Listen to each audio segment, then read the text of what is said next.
you'll notice first of all, I've managed to play. I mean, I've managed to publish two other courses since this one, so that's gone pretty well. Yarra has a lower rating because it's difficult. People don't like difficult courses.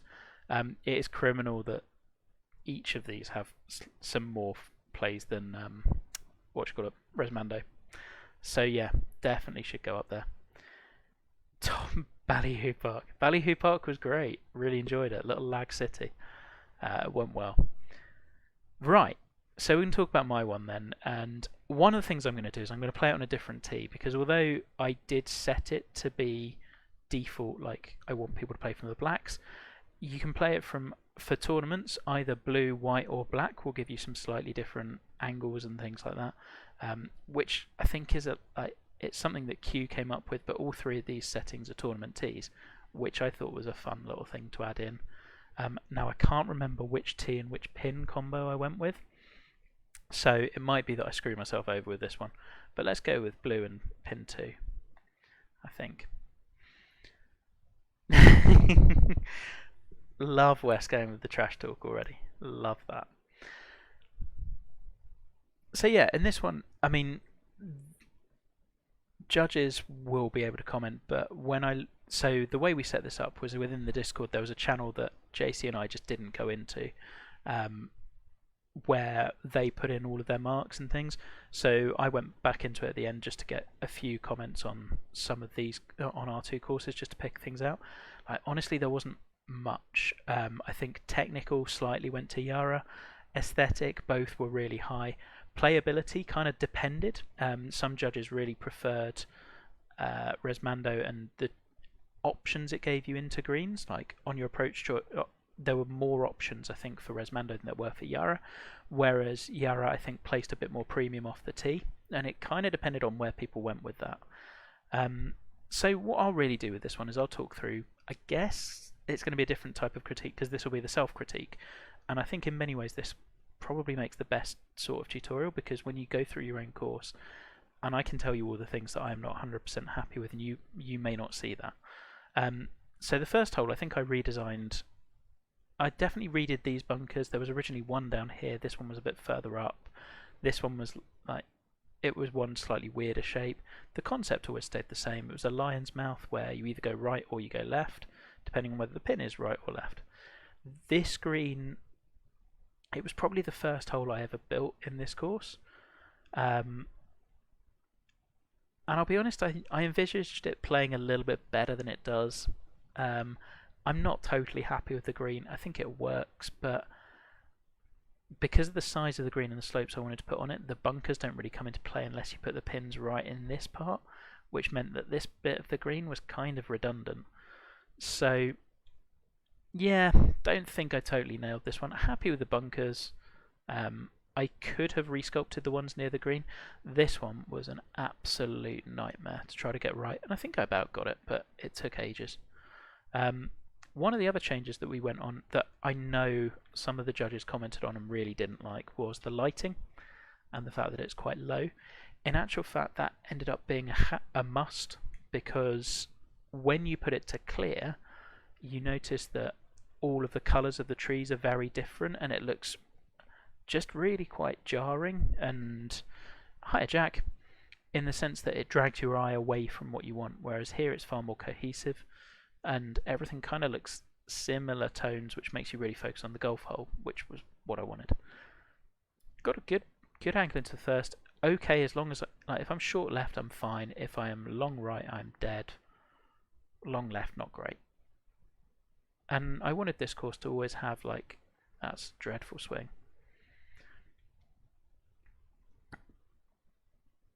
Yeah, that's just not a good miss.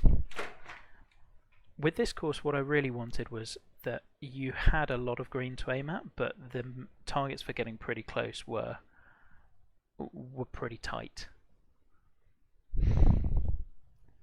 Let's see. Don't like this chip.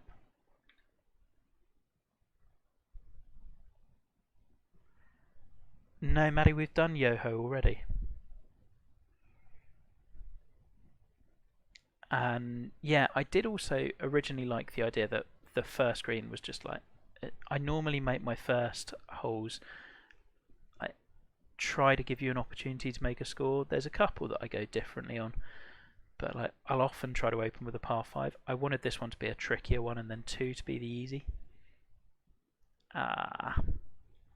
Like two is definitely a birdie hole on this course, whereas 1 is kind of hang on and hopefully just make par.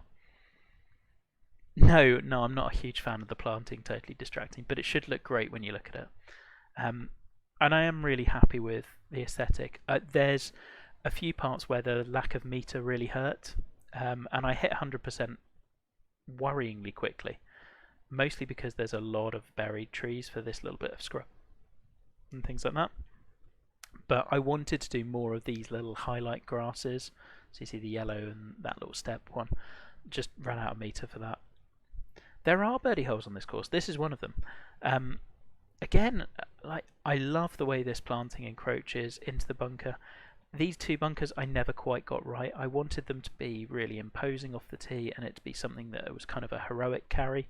And you do see this on sandbelt courses. I think, what was it? This was based on Peninsula Kingswood 17th. The North is kind of similar to this, where you're hitting over this big giant bunker. Same as Royal Melbourne 10 has this. And I wanted to have that somewhere where there's this big heroic carry and it's just cut as much of the corner as you can. Just visually I could never quite get those 2 to sit absolutely perfectly. But I think when you're in single figures on the course of numbers of bunkers that you're not perfectly happy with, and that works well. And the further left you go off this, the more of an angle you have in to work it around this bunker. But there is a little bit of a slope that you can use to try to feed the ball down.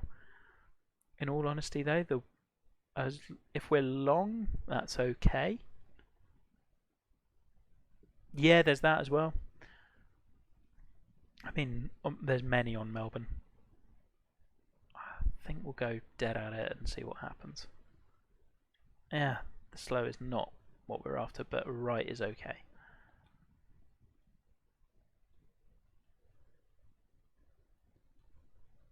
And as you'll know from if you've watched some of my streams on this course, this course was, I really enjoyed building it, but it was an absolute grind.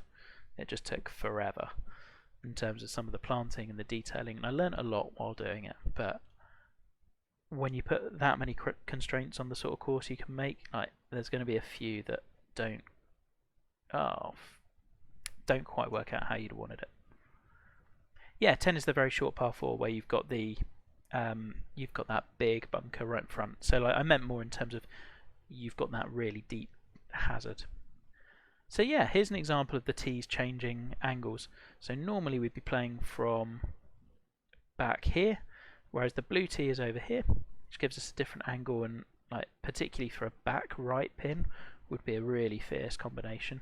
Or a short right pin was one I did. They can be played at 187, and they were, and the Elite and Platinum guys loved it. And then there's also a tee back here. One sec. Yeah, so over this side, which gives you a different angle yet again, and for this flag would look tricky. But I think this will be the last properly difficult course I build for a while. I like it, and I knew early on that if I was going to do a sandbelt justice, it had to play really tough. But I don't want to do that every single time, because yeah, that's probably a little severe. It's not a bad shot, it's just not quite perfect. So I'd like to reward good but not perfect shots a little more.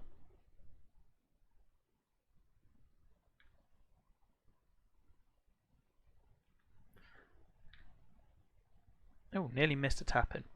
I did love when 8 started coming together. I think there are some holes on this course that really surprised me with how nice they were.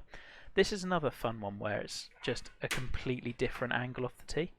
So if you look at where we're teeing from versus where we normally tee from, normally you get a big open view this way, but if you're going from this side it cuts off a bit more of the corner, which I thought was a lot of fun.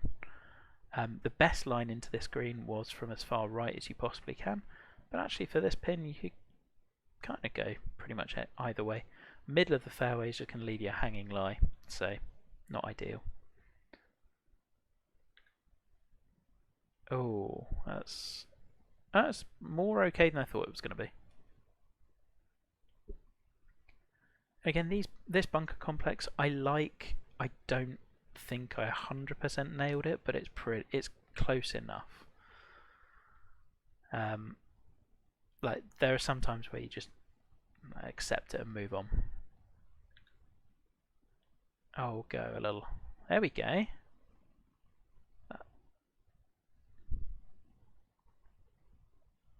Thanks, Jamie. That means a lot. Um, but yeah, and within this little cluster of holes, I wanted to always try. So if you had a pin down here, you'd be able to see back to that first green. You can 7 is kind of secluded, but from 7 you can see through to 1 as well. From 1 you can see 11, and that was one of the elements that I was trying to do. It did not need to be yo-yoed a little bit more. You will hear a lot about that later. No pressure.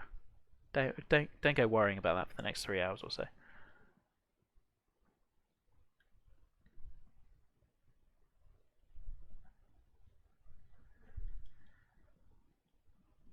Speed up. I know. I think in terms of critiques of Yarra from judges, this was one of those holes that we didn't get specific holes from judges as to what they liked or didn't as much. But I think this is one of those ones that maybe would have fallen a little bit flat because if I have one really big critique of this course, you have to be really looking for the strategy in order to appreciate it. It's not about really heroic carries or just it's about environment, and it's about subtle strategy and just really grinding out a score, and rather than big bombastic just fun shots. So this one you're trying to hit this narrow channel, or you're trying to draw it to the more you're going to draw the ball into that, the more you're going to expand that channel. But if you're hitting it straight, you're in that bunker and you're hitting across the green. The further left you can be, the better. Okay, Matty, I'm sure that's true. And if you hit it fast, then you're in that bunker. So this is one that I was really happy with how it was designed, but damn, it's tough if you miss the tee shot. You can get a 4-iron out there. And then you've got a green that kind of runs away from you. It's just mean.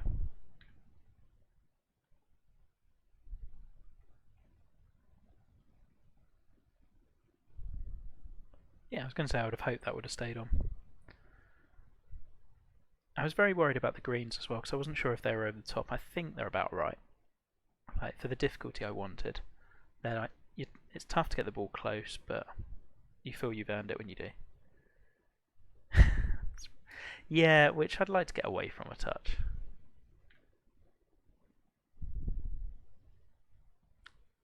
Oh, there we go.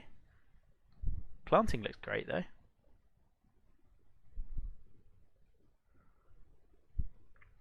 So originally there was then that par 3 in the middle, but lost that.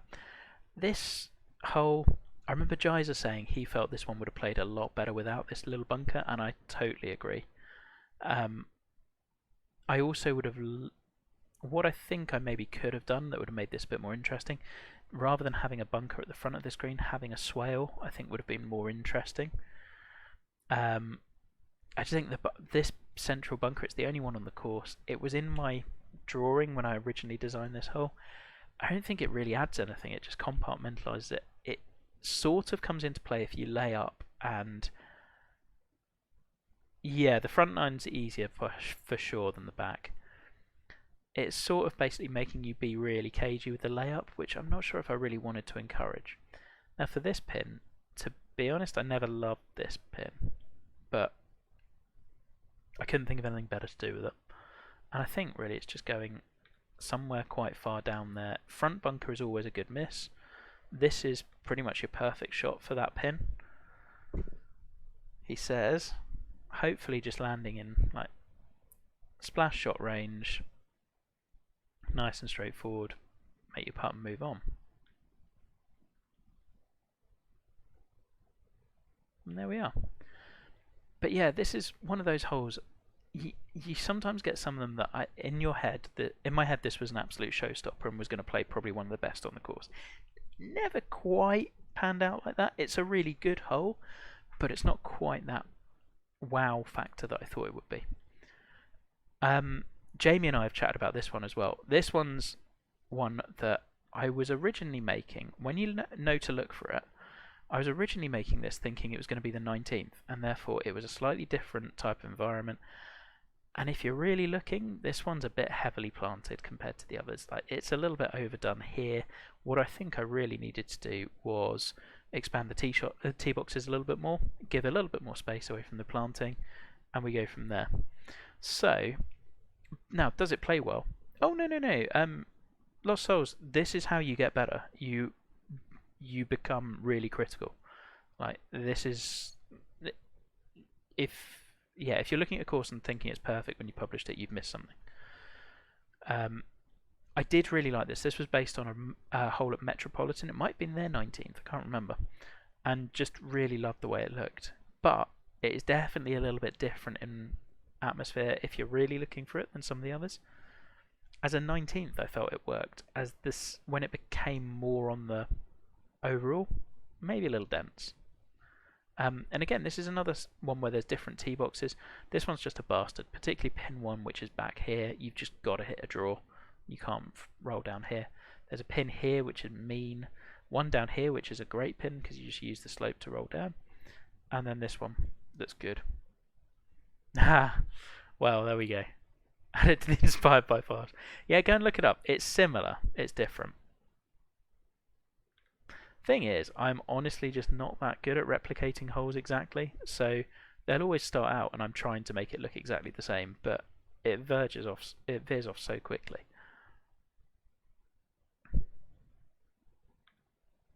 Oh, that's a horrible, horrible shot. We'll hit that and move on. Did love the sightline through to 8. I just like 8 is one, and I think it comes up in the Yarra tutorials when I eventually get there. I go back and forth on 8, and this is one that you see, I think, when that episode will come up. I redesigned this 4 or 5 times, and I finally get somewhere where I'm just like, there's a concept here that I really like. So for this one, it's based on Royal Melbourne's East's, I want to say 17th maybe, where there's this great little bunker string cutting in front of the green. And I tried to work off that and just go, well, how can you make that tee shot interesting? I think it was about here where I finally nailed the bunkers as well, with how those little scalloped edges were looking. And honestly, I probably so these ones are perfect. Like, if I could have done all of them again like this, I probably should have done. But at that point, I was like 120 bunkers in. So, yeah, yeah, exactly, Joe. But 120 bunkers in, I just couldn't face redoing all of them for something that maybe only me would notice. Yeah, Jamie, honestly, this has been probably, it's the biggest grower on me of all of them. It's a tough, long par 5, and particularly from this tee, I think it's the very back tee. So in order to get close, well, particularly for front pins, it was based on this swale at the front in the end, and I worked everything off this one swale and just thinking, well, if you needed, exactly, Jives, if you needed to get access to the green only through this one little channel between here and bunkers, and then that swale came in, how would you do it? And everything was built off that one approach shot. So it's a really good example, I think, of just having one little feature 600 yards away and trying to have it impact a tee shot and see how we go. As is, we're not getting a chance to go for the green anyway. But it's fine. And then you come to the layup shot and you go, well, where do we want to be? I think probably down here. Yeah, I can hit a 3 without this, sure. Everyone hits 3 without bunkers. In British. But yeah, loved this. Like, every time I did end up laying up, I loved the way the bunkers were layered. And the thing about sandbelt courses that I grew to really appreciate was how this bunker at the back, from certain angles, would be seen more as 2 by the way that that little thing, the finger kind of draped down. I thought was really cool.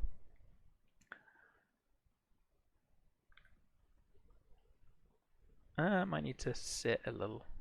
Oh, we're okay.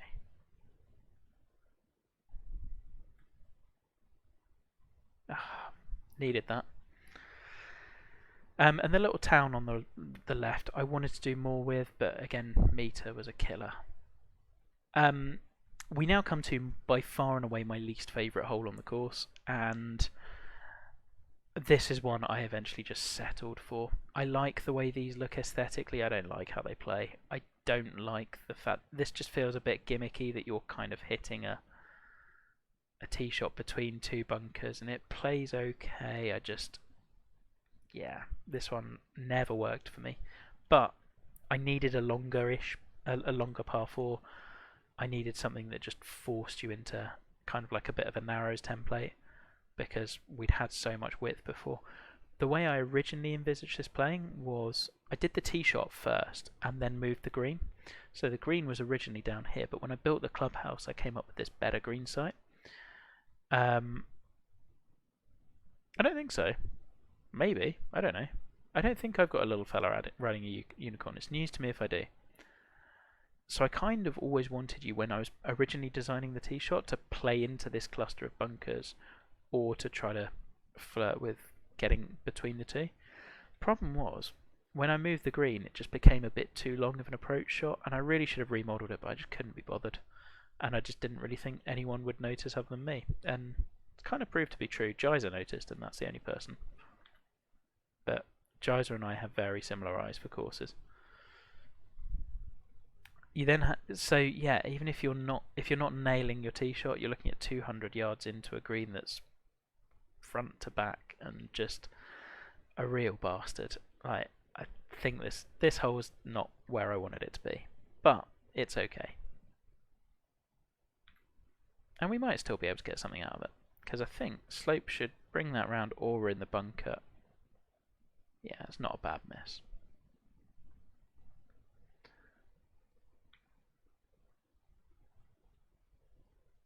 Little cautious, but it all runs off, so.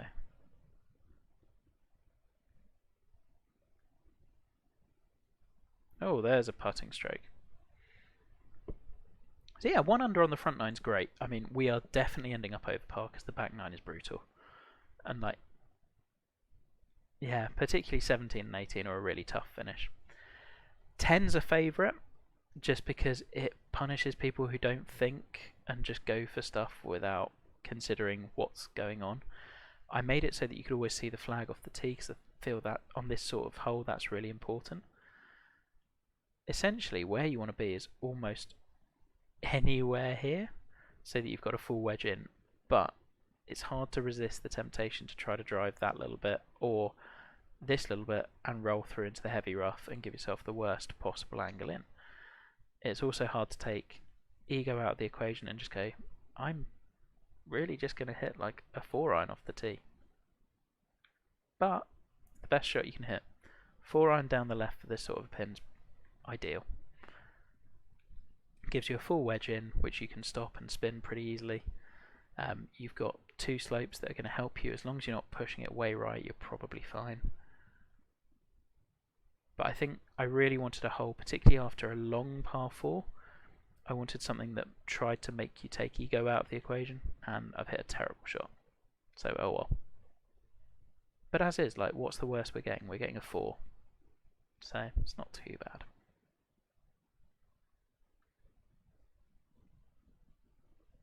Huh. Thought that would go further. It's really downhill off that pin.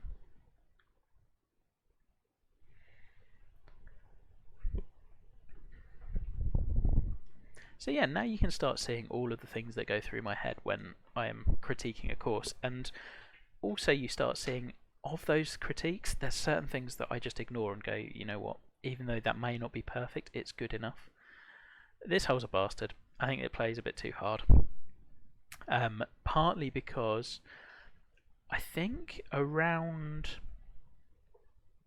12 holes in, maybe, when I built them all out, I started realising that the greens were just a bit too small for the amount of slope I wanted to put on them. This one, in the end, I just decided was going to be okay, because it's a really short par 3, you just have to hit a good shot. So this one I was okay with, but towards back pins, really tough. It looks good. Oh, that's a dreadful swing. We are in the bunker. Oh no, we're not. That's even worse. Hold on to your hats. Hopefully, though, green slopes kind of help.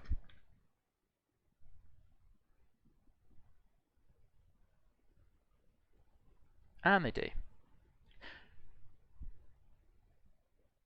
Yeah, absolutely. But in crosswinds, this gets a little dicey. I don't disagree. I mean, what I'm saying is you have in your head the sort of difficulty you want this to play at. I didn't quite hit my mark on that personally, but it's still fine. This one's a low-key favourite. And this is one of the ones that Platinum guys did bitch about because there's a pin down here, I think, that's on 187s and it gets a little bit dicey. But fuck it. It's a short par 5. Deal with it. What I liked about this one more than anything, I had one thing in mind, which was all this for 1 point. Yes, JC. It's all this for like just it's enjoyable, and I really wanted to make a course that was challenging to make, that was just really difficult to make in the sense of both technically and also like how do you make this interesting when you've got no waste bunkers, when you've got no, I mean, kind of got waste bunkers on occasion, but you're not in play. You've got no water. You've got no coastline. You've got no central line bunkers. Like, how can you keep it that varied? You've got very little elevation. Like, this is the most elevated hole we've got. That was really the fun part of this. But back to this hole, what I loved about this one was trying to get one tree working in, so that if you played a little bit too far over to the right, you're suddenly having to work a fade around a tree into a green that really wants a draw. Yeah, I think they were. Some of them were moaning that playing below the hole was impossible. So, exactly, I agree. I've left myself absolutely no shot into this one, so we're going to have to try and either sling a draw in, like really sling a draw in, off that slope. Let's give it a go. Oh, the very fast is not what we wanted, and this is the worst possible position. Okay.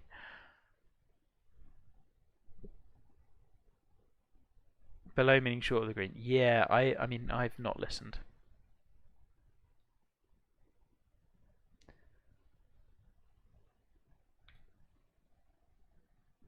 Oh, it took a weird bounce.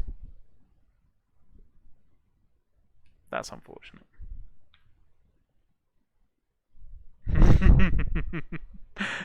And now you can see where this goes wrong.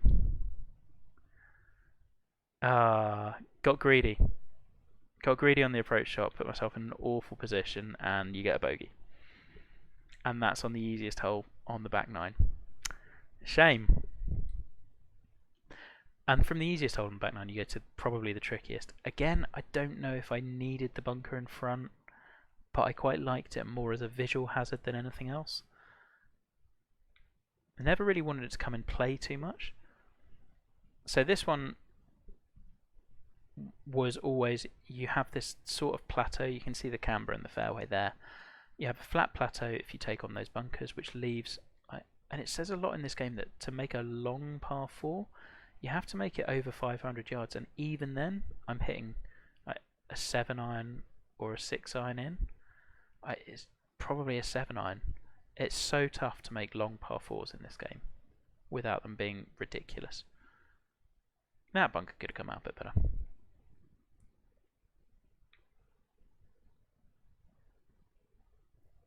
But that's a great approach. Ooh. Little feisty.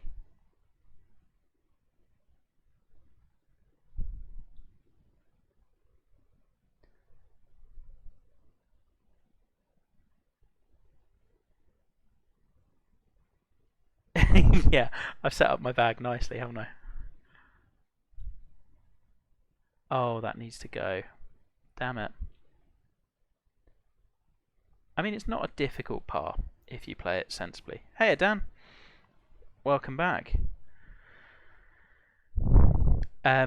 14 was one of my favourites. Always was. Just love a long par 3 that requires ground game, and yeah.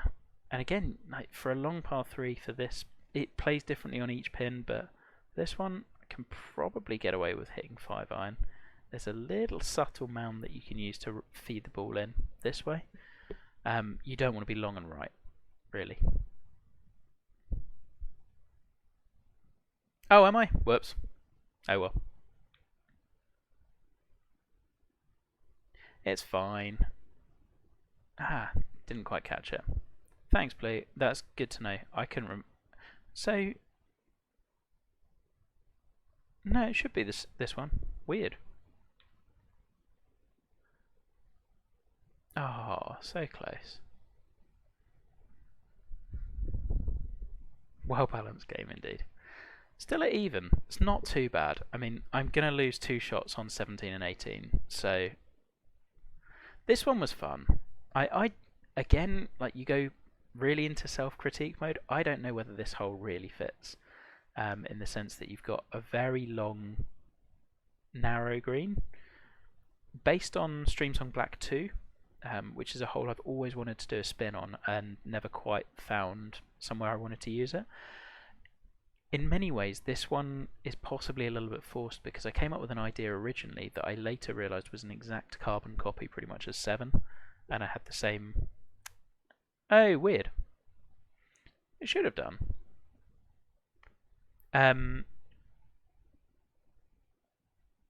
Yeah, so with this one it was basically don't play down here, even though I'm giving you all the fairway in the world to look like this is the obvious option.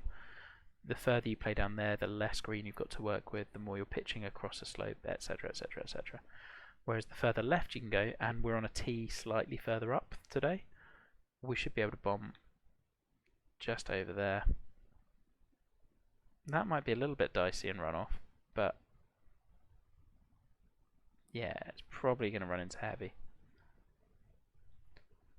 But we're quite a way up, and hopefully, therefore, a little sand wedge pitch should do it.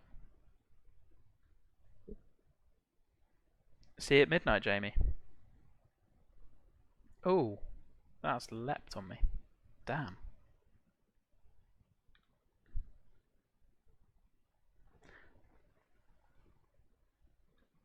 So yeah, this is another hole. I think a lot of these holes are really, and I know Pithy. When I was reading through notes, I felt Pithy absolutely nailed it. Where with his comment on South Yarra, it was that it's all really, really well done, but it kind of lacks a little bit of soul, or it doesn't quite have the soul that Rosmando has, which was his very diplomatic way of putting it. And I think that's spot on. Like, there's a lot of holes that I think are really, really good. There's not that many that I think are really that fun. And if I had my major critique, that would be that. That would be it. It's also quite clinical, if I'm honest, and that comes in large part from you spend so long on a course. Of course, it's going to be that like, everything just feels a bit too, I don't know. I'm not going to say perfectly placed, but like the bunker could be a little bit more randomly placed rather than right where you don't want it for driver. That's the worst shot we could have got. This hole's a favourite though. It's a really tough tee shot. And then there's now no way I can put this in a decent spot, I don't think. That's pretty good, but I'm still pitching over a bunker. There was no way out of that. Well, damn.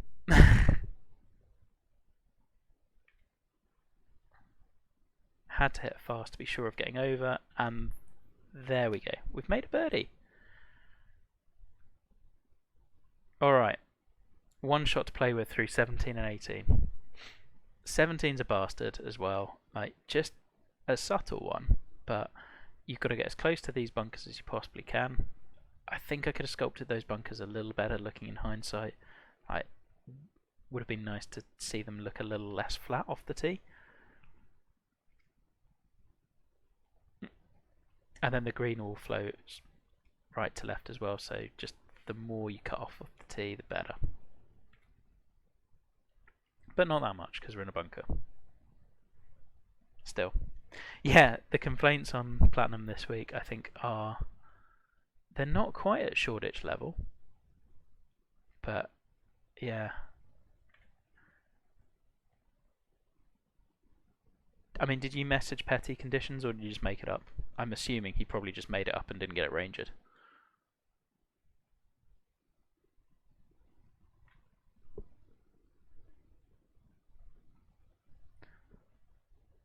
Ah.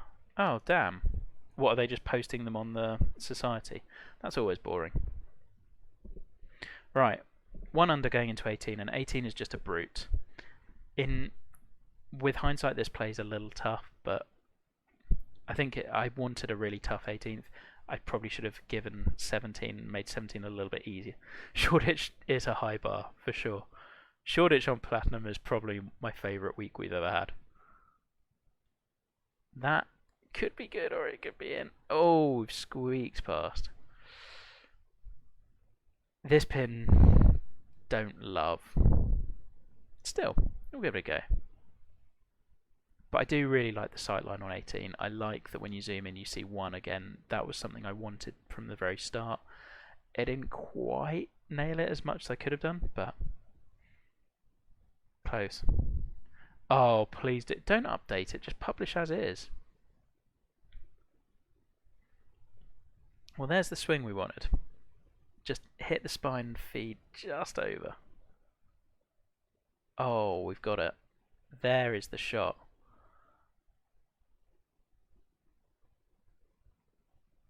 That's a really tough approach shot as well, because it's pretty easy to go off the green on that one. Couldn't be more happy with that. Right, 2 putts for it.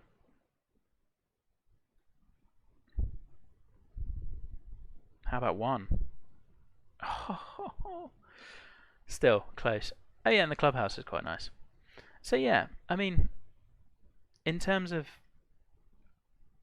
smoothing out, no, leave the hogs back. It must stay. In terms of the reasons why, like on pretty much all of the judges' cards, this was a really close match, and the reasons why I think should be apparent. They do their own thing in really different ways. Like JC and I have chatted the whole way through, and like neither of us could have done what the other guy did.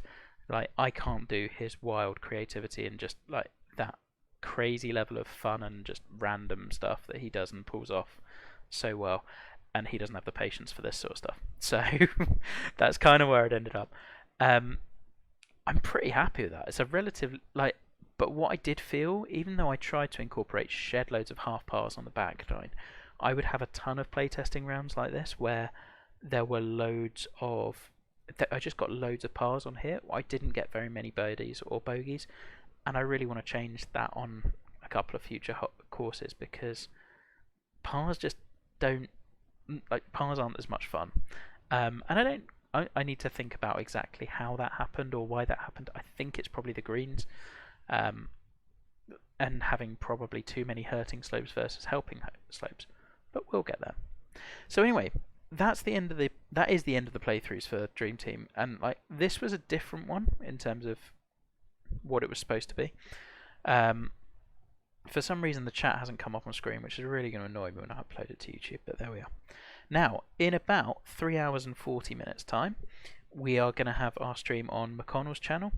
I will post an update to that on Twitter shortly, so that people have got the link and things like that. We've got a result for Dream Team. It's going to be really exciting. There's a lot of fun. McConnell's sorted out all the stream stuff from last time. He's put in a ton of work on that.